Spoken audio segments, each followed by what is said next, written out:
du 9 à 5 comme tout le monde, du lundi au vendredi dans la fonction publique. Et, ça, c'est une très bonne question. Parce que c'est vrai qu'on reçoit des conseils de partout.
Moi, c'est Marie Matel, la fondatrice de Rare Trinity.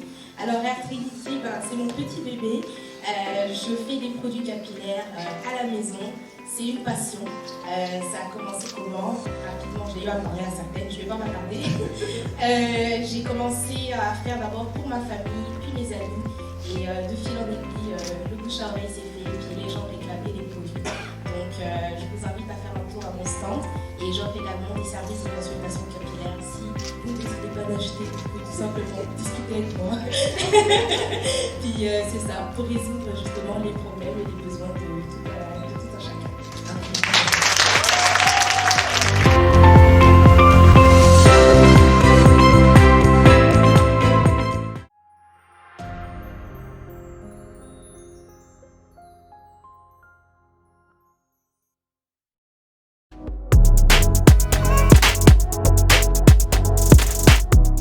Que tu souhaiterais, enfin c'est le petit secret au fait de Matel qu'on va partager. Je ne sais pas si vous avez perçu un peu. Quel est le secret que tu souhaiterais nous partager?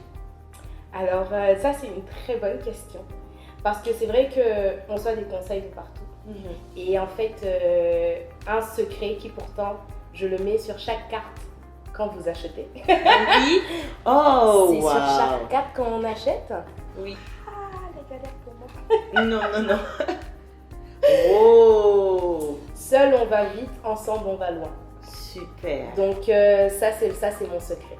Wow. Donc je suis gentille parce que j'accepte de partager les secrets, mais à condition que la personne achète. Donc ça ce sont les cartes en fait que je mets à chaque cliente ou client bien sûr, c'est-à-dire chaque utilisateur ou utilisatrice des produits va recevoir toujours une carte dans son paquet.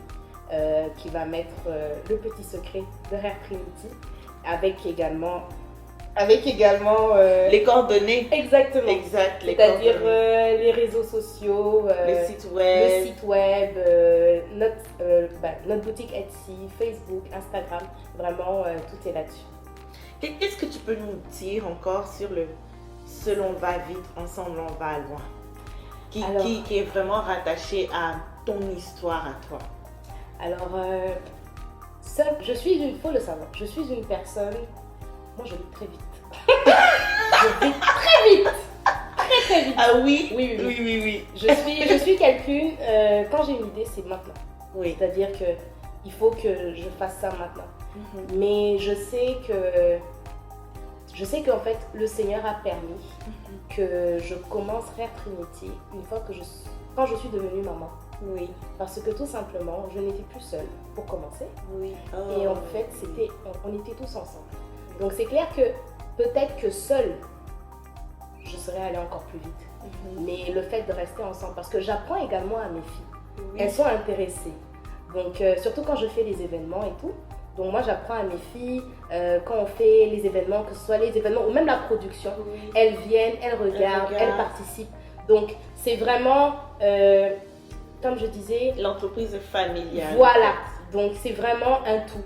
Donc il faut vraiment qu'on soit ensemble pour aller plus loin. Parce qu'aujourd'hui la vision, en fait, ma vision ne s'arrête pas juste à moi. Donc c'est ce que... C'est comme un transfert de l'entreprise pour plus tard, comme un héritage qu'on lègue. Exactement. Donc comme j'ai dit, c'est clair qu'aujourd'hui, quand on a une idée, ben, la plupart du temps, quand tu fais une idée, que tu es tout seul, tu n'as pas de contraintes. Non, c'est ça, tu n'as pas d'expliquer à rendre compte. Non, tu n'as pas de contraintes, tu n'as pas à rendre compte. Tu fais comme tu veux. Oui. Tu pourrais participer à 40 événements à l'année. Oui. C'est pas grave. C'est tranquille, au fait. Mais là, par exemple, tout de suite avant de venir, j'ai dû faire dormir la deuxième avant de venir, tu vois.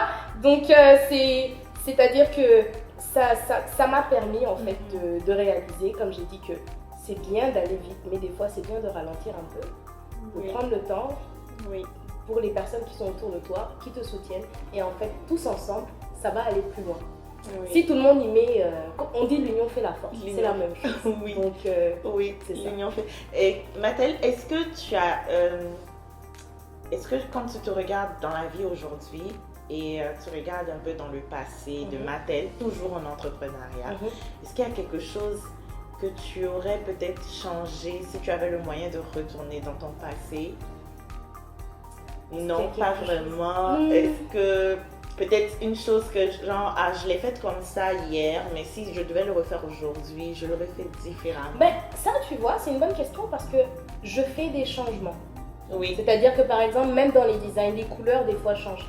C'est clair que ça, c'est quelque chose qu'on se pose tout le temps. Qu'est-ce que j'aurais pu faire différemment? Qu'est-ce que j'aurais pu faire de mieux? C'est ça en fait. Qu'est-ce que j'aurais pu faire de mieux ou de différent? Ou est-ce que ça n'a pas eu la portée que je voulais parce que je l'ai mal fait? Pourquoi est-ce que les gens ne l'ont pas reçu comme moi je le voudrais? Donc, ce sont des questions qu'on se pose en permanence, mais à chaque fois, quelque chose dont j'essaie de me rappeler, c'est d'être fière de là où je suis arrivée. C'est-à-dire que d'être satisfaite avec ce que j'ai aujourd'hui. Et il y a une phrase que j'aime beaucoup, je ne veux pas mal la citer. Oui, non, vas-y. C'est-à-dire que derrière chaque erreur, derrière chaque échec, est-ce qu'on peut appeler ça échec? Ça dépend des gens. Mais derrière chaque erreur ou chaque épreuve qui se passe, c'est ça, tu en ressors grandi, tu apprends toujours. Donc c'est clair que j'aurais pu faire différemment. Peut-être que des fois je me dis, j'aurais pu le faire plus tôt, quand j'avais moins de contraintes, j'aurais pu, mais ce n'était pas le moment. C'était pas le moment. Quand le moment est arrivé, ça s'est fait tout seul. C'est-à-dire que c'est devenu naturel en fait, tu vois. Donc ça me rappelle le proverbe de Nelson Mandela qui disait je n'échoue jamais, j'apprends. Soit j'apprends, soit je gagne. Mais je n'échoue jamais. C'est un proverbe qui moi aussi m'a un peu boosté dans l'entrepreneuriat. Donc je comprends parfaitement ce que Mathel est en train de nous dire, et surtout de savoir se réconcilier avec sa personne du passé pour pouvoir saisir la personne du futur. C'est tellement important. Oh Mathel, on est vraiment content de t'avoir aujourd'hui. Moi je suis encore plus contente. Et qu'est-ce que tu pourrais dire à un entrepreneur qui te regarde justement et qui se dit waouh, elle a osé, elle vient du Sénégal, elle a entrepris au Canada, elle est maman, la vie de famille, le travail au standing. Wow, c'est une boss lady. Donc, boss lady partout, ça crie boss lady, mais moi j'ai peut-être pas ce niveau où je n'ose pas, j'ai pas le temps. Qu'est-ce que tu pourrais dire à cette personne-là? Alors déjà, merci pour tous les qualificatifs parce que je me vois juste comme Mathel, soit dit en passant, parce que tu vois ce que tu dis de moi, je peux le dire de toi. Ah oui, tout simplement. Oui, parce que c'est la même chose là. Tu viens de Côte d'Ivoire, tu es venue au Canada, exactement. Tu es maman, mariée, la famille, donc, et pourtant business. tu es là. Oui, voilà. oui. Donc Moi, personnellement, le conseil que je pourrais donner à quelqu'un, c'est tant que tu n'as pas essayé, tu ne peux pas savoir. Donc, juste fais-le. Ne te dis pas, oh, quelqu'un a déjà eu cette idée, ou comme ça ne va pas servir à quelqu'un, ou ne laisse pas le doute en fait polluer ton esprit. Le doute, quand le doute s'installe, ça pollue ton esprit. Donc, ne laisse pas le doute polluer ton esprit. Quand tu as une idée, prends le temps, assois-toi, essaie de voir, d'avoir une vision, où est-ce que tu veux que ça te mène. Rédige ça et laisse mariner. Tu laisses mariner, puis après tu reviens dessus. Et le fait de revenir dessus, tu pourras la bonifier en fait avec le temps. Et un jour, lance-toi. N'aie pas peur. La peur paralyse. C'est ça en fait. La peur, ça paralyse. Donc, il ne faut pas rester enfermé dans cette peur-là. Fais, même si quelqu'un l'a déjà fait, même si 15 personnes l'ont déjà fait, fais pour toi. Chacun est unique. Oui, chacun est unique. Aujourd'hui, moi, même quand je parle avec mes frères et sœurs, je leur dis, même si vous décidez de faire exactement la même chose que moi, je sais qu'on aura quand même des différences. Wow. Donc même si tu fais, je vais t'aider. C'est tellement important ce que tu es en train de dire. Pourquoi? Parce que justement, ça amorce mon autre question. Il y a des gens qui ont peur d'entreprendre, surtout quand ça doit mêler la famille. On se dit tellement que, oh mon Dieu, on ne sera pas soutenu, on sera peut-être plagié, pourquoi pas, ou bien saboté même. Donc on ne veut pas embarquer la famille, mais non, moi j'ai aujourd'hui Mathilde qui a embarqué son mari, qui met ses filles, et pourquoi pas peut-être ses frères et sœurs, ou même les parents. Alors on va te laisser élaborer dessus. Absolument, j'ai parlé de mon mari, de mes filles, mais mes parents, mes frères et sœurs, tout le monde me soutient. C'est-à-dire que chacun met... Comme on dit, chacun est unique. Ma petite sœur, par exemple, elle, c'est mon modèle. C'est-à-dire, elle, c'est la petite star de la famille, tu vois. Donc, elle, c'est le modèle.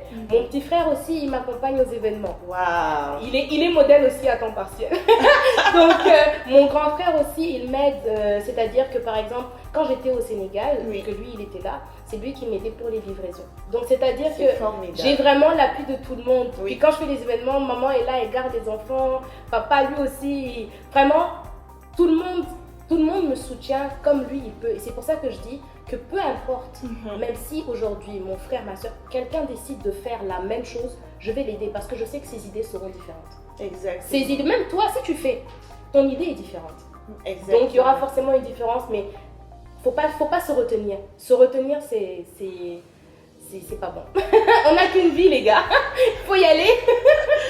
Alors, c'est tout pour nous aujourd'hui. Nous sommes très, très, très contents d'avoir eu Mathilde.